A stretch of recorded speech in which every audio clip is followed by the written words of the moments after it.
Thanks for joining me on episode 619 of the Inspired Stewardship Podcast.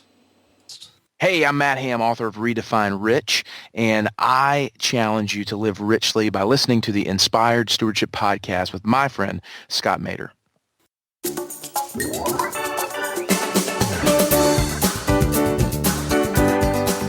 And by the way, if somebody tells you slow down and do a little bit of thinking before you take action, then you probably have a little bit too much of an action bias. And in both places, in both senses, for both of these, you can do things to help you control for that. But first, you have to be aware of it. Always, self-awareness is the first step towards self-improvement. Welcome, and thank you for joining us on the Inspired Stewardship Podcast. If you truly desire to become the person who God wants you to be, then you must learn to use your time, your talent, and your treasures for your true calling.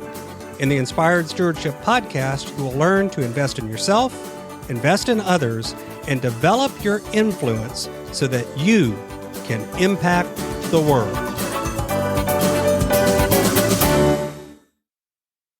In today's episode about investing in yourself through stewarding your talent, I talk with you about why if all you do is learn, it won't actually help you get anywhere. Why this doesn't mean it's about stopping your lifelong learning. Instead, it's about having an action bias, and why this and just-in-time learning work together to make you succeed. You've heard me talk about developing your talent, and one of the best ways to do that is through books. But if you're like most people today, it's hard to find the time to read. And that's why today's podcast is brought to you by Audible. Go to inspiredstewardship.com/Audible to sign up, and you can get a 30-day free trial. There's over 180,000 titles to choose from, and you can pick one and listen your way to developing your talents via Audible.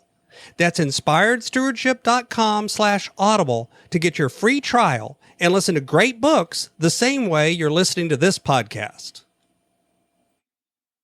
Stop learning, start doing. You know, I've had people tell me this all my life, and there's definitely some truth to it, at least for me. The first thing to recognize when you're thinking about how you act in the world, are you action biased or information biased? And don't get me wrong, neither one of these is good or bad, they just are. Most of us have a tendency to be more one way than the other, at least most of the time. You know, if you're information biased, you have a tendency to want to constantly gather more information, to learn one more thing before you make a decision. You're constantly looking for the one best or perfect decision, the thing that you will do, and if it works, it'll be perfect. Everything will fall into place. The stars will align, rainbows will come about, and everything works exactly as you wanted it to.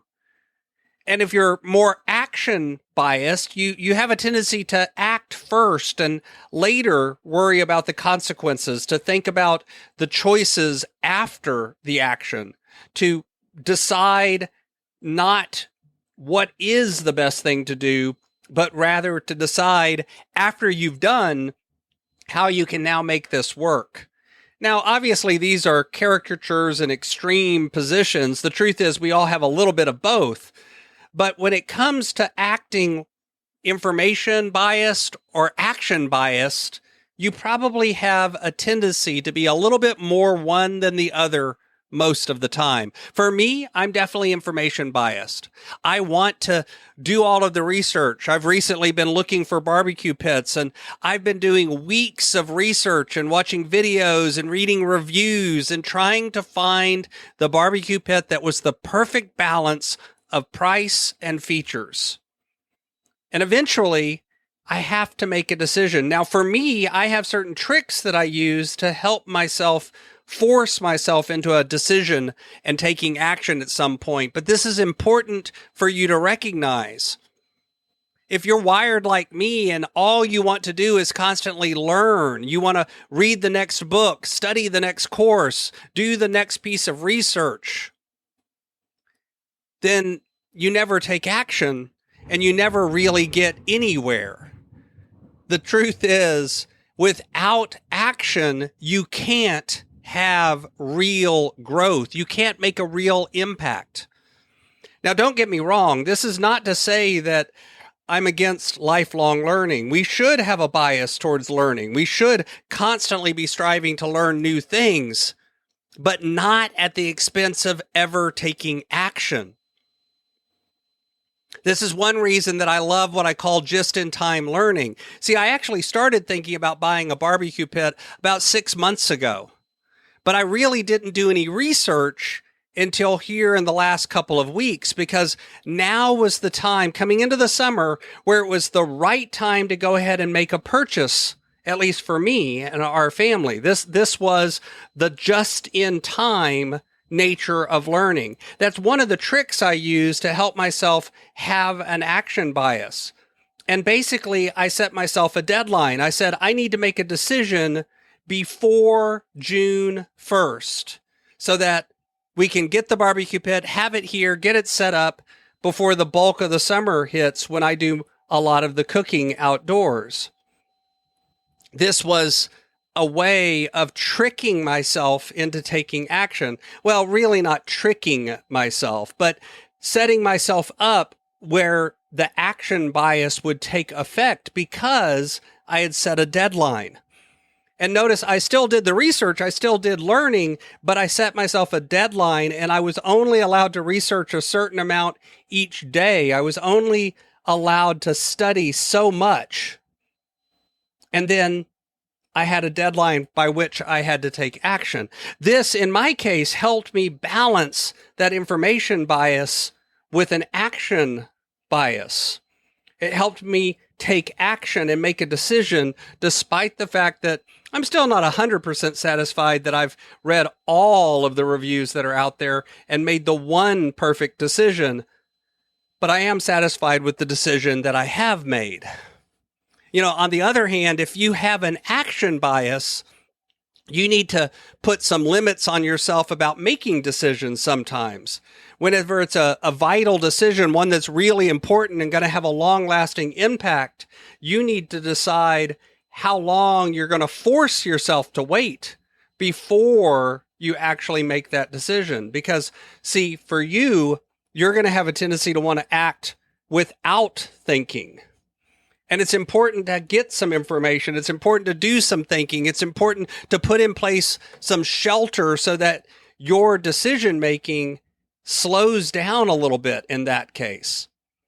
This is one of the things that is important to work on. First, you have to recognize how you're wired. This is why so much of what I do is really about the person, not the tools and the techniques. Because the way you're wired affects how you make decisions. And the way you make decisions affects everything in your life. So when someone looks at you and says, stop learning, start doing, they're probably pointing out to you that you have an information bias. And by the way, if somebody tells you, slow down and do a little bit of thinking before you take action, then you probably have a little bit too much of an action bias. And in both places, in both senses, for both of these, you can do things to help you control for that. But first, you have to be aware of it. Always, self-awareness is the first step towards self-improvement. Thanks for listening.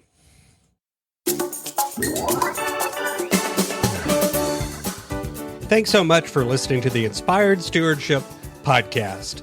As a subscriber and listener, we challenge you to not just sit back and passively listen, but act on what you've heard and find a way to live your calling.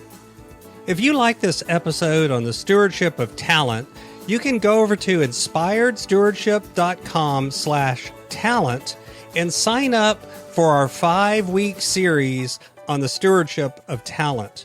Or if you're in the U.S., you can text 44222 talent tips. That's talent tips to 44222 and get those tips. Until next time, invest your time, your talent, and your treasures.